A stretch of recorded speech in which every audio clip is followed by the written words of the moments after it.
Paz do Senhor a todos, meus queridos e meus amados irmãos internautas.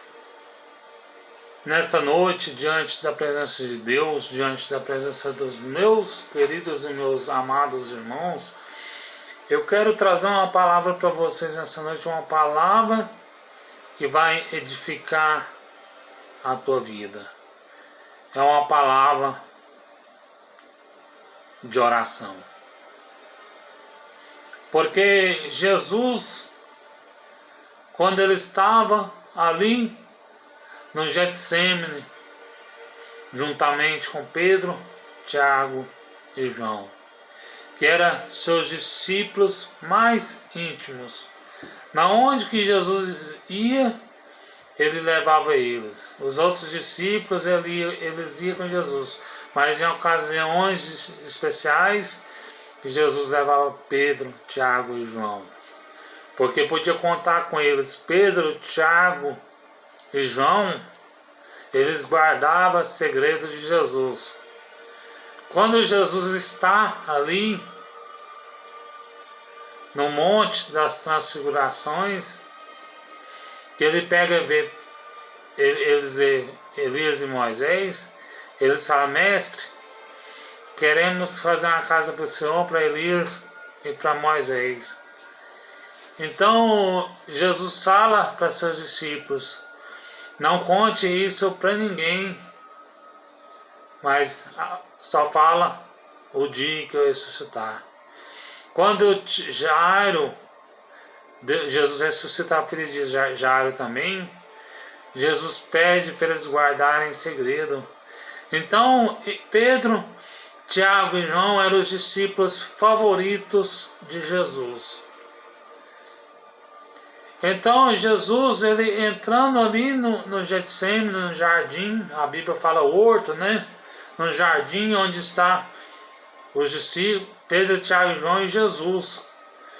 E ele começa a suar gotas de sangue, agoniado, aflito, porque ia ter que beber um cálice que nós teríamos que beber. Ele olha para Deus e disse: Pai, se for possível, passa de mim esse cálice. Mas Jesus, olhando para o futuro, porque ele tem onisciência, em algum momento da vida dele tem onisciência, porque era 100% homem e 100% Deus. Quando ele estava aqui nessa terra, ele não tinha onisciência o tempo todo, mas às vezes tinha momentos que ele tinha onisciência. Então ele olhando para frente e vendo você adorar ele, vendo os discípulos sendo decapitados por amor a ele, pessoas ali no Paquistão, na Índia, pregar o evangelho, morrendo por amor a ele. Então ele sabia que sua missão não ia falhar. Ele fala: Pai, se for possível, passa de mim esse cálice, mas não seja conforme eu queira, mas conforme o Senhor queira. E Jesus, angustiado, triste, abatido, ele olha e vê Pedro e Tiago e João dormindo. E Jesus fala para Pedro, Tiago e João: não podeis vigiar nenhuma hora? Orar e vigiar, para que não podeis vigiar nenhuma hora? Orar e vigiar para que não caís em tentação. Porque na verdade o espírito está pronto, mas a carne é fraca. Jesus, ele estava orando, pagando o preço ali, porque sabia que ele tinha uma missão para cumprir. E essa missão não era nada fácil. Ele fala para seus discípulos: vigiai e orai. E seus discípulos outra vez dormindo.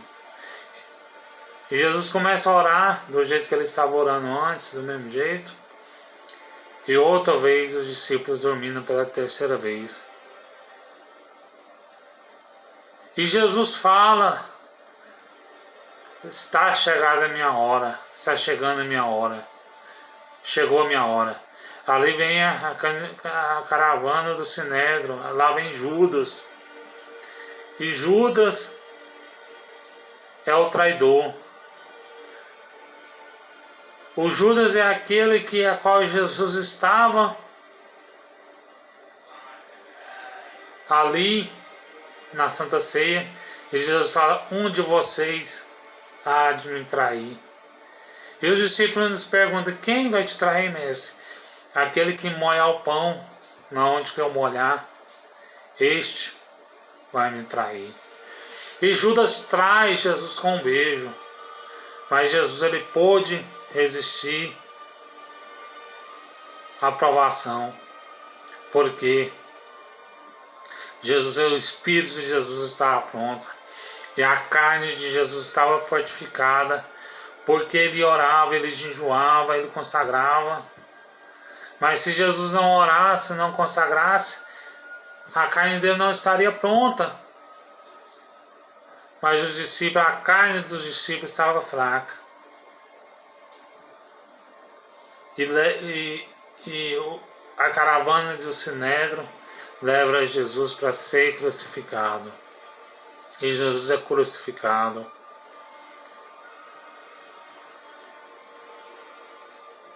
E a Bíblia fala que quando Jesus está sendo crucificado, ele leva sobre si todas as nossas enfermidades, todas as nossas dores, todas as nossas transgressões, nossos pecados, nossas iniquidades, igual está lá em Isaías 53. E a Bíblia fala que o céu se escurece e Jesus dá o último brado dele. Ele fala, Pai, perdoa-os, porque eles não sabem o que fazem. Em tuas mãos eu entrego meu Espírito. Quando Jesus entrega o Espírito para Jesus, para Deus, quando Jesus está ali na cruz do Calvário, Deus, ele vira as costas para Jesus.